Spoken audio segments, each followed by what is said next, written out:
बिस्मिल्लाहिर्रहमानिर्रहीम। अस्सलाम वालेकुम जी। नॉलेज टीवी में खुश आमदीद। आज हम बात करेंगे ग्रुप इंश्योरेंस के बारे में, लेकिन उससे पहले मैं आपको बताता चलूं कि नीचे डिस्क्रिप्शन में एक लिंक है वेबसाइट का, मेरी वेबसाइट का। वहाँ पे आप चले जाएं, आपको लेटेस्ट जितने भी notification government of Punjab, government of Sindh, इसके अलावा तमाम सूबा और फेडरल डिपार्टमेंट की तरफ से जितने भी रोज़ाना नोटिफिकेशन इशू होते हैं उनकी डिटेल मिल जाएगी आपको। पे एंड पेंशन, इसके अलावा बहुत सारे वहाँ पे आपको नोटिफिकेशन मिलेंगे जी। वहाँ पे ये देखिए गोल दायरे के अंदर लिंक दे दी गया, वहाँ से आप इसके ज़रिए तमाम नोटिफिकेशन लेटेस्ट देख सकते हैं जी। आज हम बात करते हैं ग्रुप इंश्योरेंस के बारे में जी। ग्रुप इंश्योरेंस के बारे में अगर मैं आपको तफसील बताऊं तो कई बार बता चुका हूं कि ये सुप्रीम कोर्ट का फैसला है।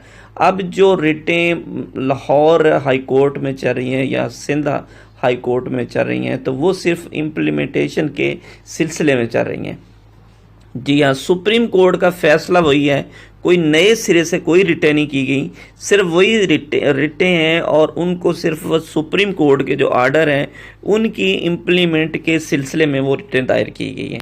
आज का सबसे बड़ा सवाल था कि ग्रुप इंश्योरेंस की रकम कितनी मिलेगी जी। ग्रुप इंश्योरेंस की जो रकम है वो अगर तो बंदा दौरान सर्विस वफात पा जाता है तो उसके बारे में गवर्नमेंट ऑफ पाकिस्तान की तरफ से बाकायदा नोटिफिकेशन है, जिसकी कॉपी आप देख भी सकते हैं नीचे डिस्प्ले पे। तो उसमें बताया गया कि इतने आपको पैसे मिलेंगे, हर स्केल के हिसाब से उनकी पैसों की रकम बता दी गई है। लेकिन एक बंदा अगर रिटायरमेंट के बाद अपनी ग्रुप इंश्योरेंस क्लेम करता है तो उसको जितना उसका ग्रुप इंश्योरेंस का पैसा है वो सारा कैलकुलेट किया जाएगा और उसमें जो इनका इंटरेस्ट रेट होता है सालाना वो लगाया जाएगा और उसके बाद वो रकम आपको दी जाएगी। अब ये सवाल है कि कितनी रकम दी जाएगी, इसलिए कि हर बंदे का स्केल अलग होता है, उसकी कटौती अलग होती है। कुछ लोग 55 की उम्र में रिटायर, कुछ 50 की उम्र में रिटायर, कुछ 60 की उम्र में रिटायर। तो इस हिसाब से ये बताना बिल्कुल मुश्किल है कि कितनी रकम मिलेगी। लेकिन ये ज़रूर पता है कि ये लाखों के हिसाब से रकम होगी, ये कोई हज़ारों के हिसाब से नहीं होगी। ये कम अज़ कम भी अगर ये रकम बने तो 3-4 लाख से ऊपर की ग्रेड में ये रकम चली जाती है।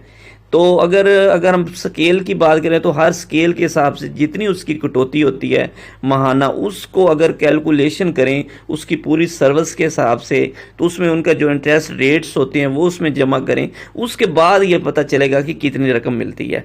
अब इसमें एक और भी है जी, कोई कहता है जी मैं एम्प्लॉय हूँ आर्मड फोर्स का, कोई कहता है जी मैं वापडा के एम्प्लॉयर हूँ, कोई कहता है सुई गैस का, कोई पीएसओ का, कोई मतलब सेमी गवर्नमेंट का, कोई गवर्नमेंट का, कोई सूबाई गवर्नमेंट का। तो वो कहते हैं कि क्या हमें ये रकम मिलेगी? अब रकम सबको मिलेगी, ये तो कन्फर्म बात है, क्योंकि अब इसका एक फैसला हो चुका है। अब सिर्फ इम्प्लीमेंट का मसला है। अब इम्प्लीमेंट के सिलसिले में बहुत सारी रिटें लाहौर हाई कोर्ट में हुई पड़ी हैं, कुछ 100 के करीब रिटें हुई पड़ी हैं।